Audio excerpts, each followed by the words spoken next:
The Lakers made several significant moves this offseason, trading for Dennis Schroeder from the Thunder and signing Wesley Matthews, Montrezl Harrell, and Marc Gasol.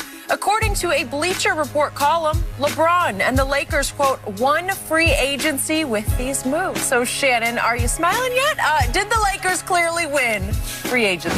I believe they did, Skip. I believe they got better. They're better than the team that actually won the title. They addressed a lot of the issues that they have, which is scoring. Bringing in Dennis Schroeder, bringing in Montrezl, because the biggest problem that they have, Skip, is how stagnant the offense became when LeBron left the court. Now that's not going to be an issue. I don't believe it will be an issue. Skip, there are going to be some nights that LeBron's not going to play. There are probably going to be some nights AD doesn't play, and they're still going to need to be able to score the ball because there are a lot of other teams that loaded up in the Western Conference. There are some teams that loaded up in the Eastern Conference, and you're not going to be in the bubble, so you're going to have to travel, Skip. So guys are going to miss, and there are going to be some back-to-backs.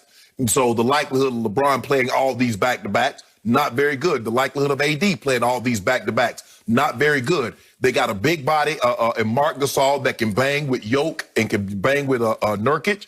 That's what they needed. Sure, I would have loved to keep another big, but that wasn't in the cards. Dwight left to go to Philly, and they ended up having to trade JaVale to fit Gasol up under the cap.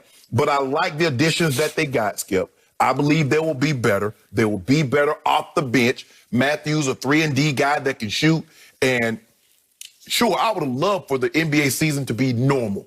You know what it is, Skip? The season ended and not, ended when it ended, and the guys get 4 months off. But that wasn't in the cards because if you keep getting, you get 4 months off, when do you ever get back to a regular season? When do you ever get back to these 82 games? It's going to be 72. But at least I think once they finish this season, if they don't have any interruptions, Skip, we can get back on a normal schedule because they're interfering with us going to get these 40,000 points. But we're going to get this title. I like it. You hate it because even though you thought, we're going to get a point guard, you didn't. And you still need one. So we addressed major needs and we got stronger. By the way, there's stories out there, speculation that the Clippers are not done yet, and they might be going after Terry Rozier, who's suddenly available in Charlotte. Go ahead. We will talk about that in a few minutes. Go here ahead. on the show. I hope you get it. But that's a possibility. So don't sleep on what's not yet done for the Los Angeles Clippers. Okay. I keep hearing from you and many others this hype hooray about the Lakers ran off with free agency. And the billions of blind witnesses out there are eating this up, led by you, this whole notion that the Lakers got so much better. They are better. My problem is that all of you blind witnesses keep ignoring how much the Lakers lost. They lost more than they gained, so they did not get better. They actually got a little worse. Did we lose anybody if you chose to let it go? If I let this bird go, did he escape or did I release him? Did you want Rondo back? Yes, you did. If we wanted him back, we'd have signed him, right? I don't know. If we don't want it, we could have with that. We'd have had to go over the cap. But when you want somebody, you go over the cap. Okay. So I ask you right here, right now, is Dennis Schroeder better than Rajon Rondo? Is he? Right now, we're talking about playoff Rondo. The Rondo that we just watched become the third best Laker through the postseason run in the bubble. That Rondo. Is Schroeder better than that Rondo? Schroeder's going to be better in the regular season and been playing the whole time and playing with LeBron. Come playoff time, he'll be as good, if not better, than Rondo.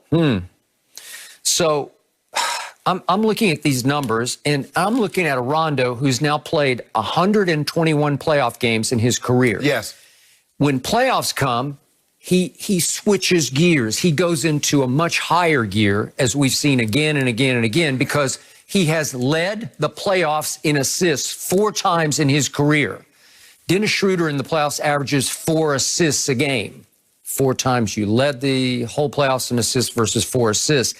I think I'd side with Rondo on that. Schroeder's played in 46 playoff games, which is not all bad, but would you believe in the 7 games he played just recently against the Houston Rockets for the Oklahoma City Thunder, would you believe that Schroeder shot 29% from 3 in those 7 games? And Rondo, in your playoff run, all the way wall to wall, he shot 40% from 3, a guy that at times in his career I wasn't sure he could shoot at all. Yes. Okay, so he has developed, even perfected, a 3-point shot that is deadly when it matters most. So you just lost that. That's a huge piece to your puzzle, because you want to talk about a veteran stabilizing force that you can trust to settle down the offense and make plays for you in crucial moments and stretches of playoff games when LeBron needs to sit, or when LeBron just needs a break on the court where he can play off the ball a little bit. Should have got it. Does he really? But see, what you failed to mention, you mentioned about, and I'm not taking anything away from Rondo, but you do realize that in Boston, Rondo had Paul Pierce, Ray Allen, KG. All three of these guys are first ballot Hall of Famers. He went to New Orleans. He had a first ballot Hall of Famer in AD. He comes to the Lakers last year. He got two more first ballot Hall of Famers, AD and LeBron James. So let's not pretend that Rondo was out there by himself wheeling and dealing. So let's put Schroeder with AD and LeBron, and we're going to see what he can do. Schroeder is more of a solo act. He comes in and he wants to disrupt on defense. I give you that. And he wants to score the basketball.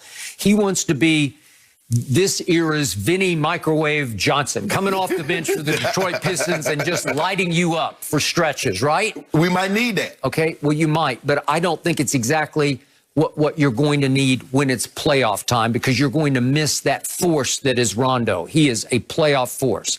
And as much as I like Marc Gasol's, I respect and appreciate his experience. His basketball IQ is off the charts. He's played in so many big playoff battles, many against my Spurs, but he's an aging post presence who's become pretty much, I'm not going to say a liability on offense. He's just non-existent on offense. He gives you next to nothing. Watch it. And is he athletic on defense? No. Does he get to the right place at the right time? Yes, exactly. He does. That's what LeBron likes. Okay. But hold on, Skip. You make it seem like JaVale barely played in the finals. Okay. Dwight played a lot in the finals. Yes. So you lost both Dwight and JaVale. Much more athletic firepower than Gasol is going to give you. Absolutely. And Dwight alone, I've told you again and again, when I'm rooting against your Lakers, the two players who always scared me the most, Rondo and Dwight, because they play with such gray area edge. They give your team that dog. So they got that dog. So let me get this right. I'm going to make sure people at home hear me.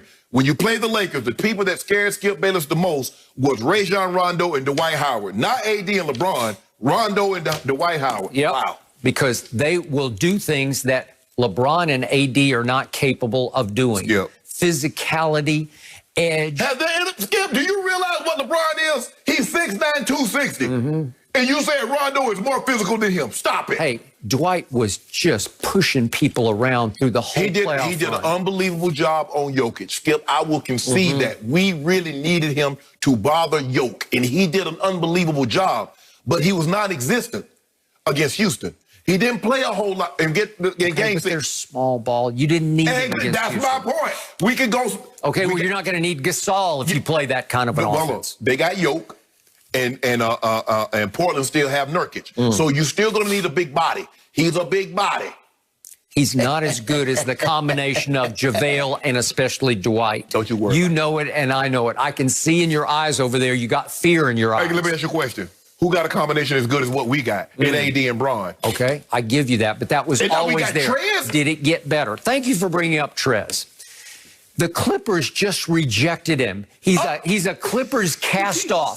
The Clippers decided he's more trouble than he is worth. He has a huge personality that can be divisive and difficult in the locker room. No, he just want everybody to practice hard and play hard. No, That's what he want. You don't come in here, hey, what you did over there ain't one of us no games over here. Okay. So you think you will come in and load management and take off practice? You talk about we need to get better. We need to play. How we gonna play if we can't practice together? How we gonna get better if we can't play together? Trez like And I keep hearing rumblings that Lou Will might be on the outside. That is correct. But I love how you say the Clippers rejected Trez. Yep. But we let Dwight go. We traded JaVale. We let Rondo go.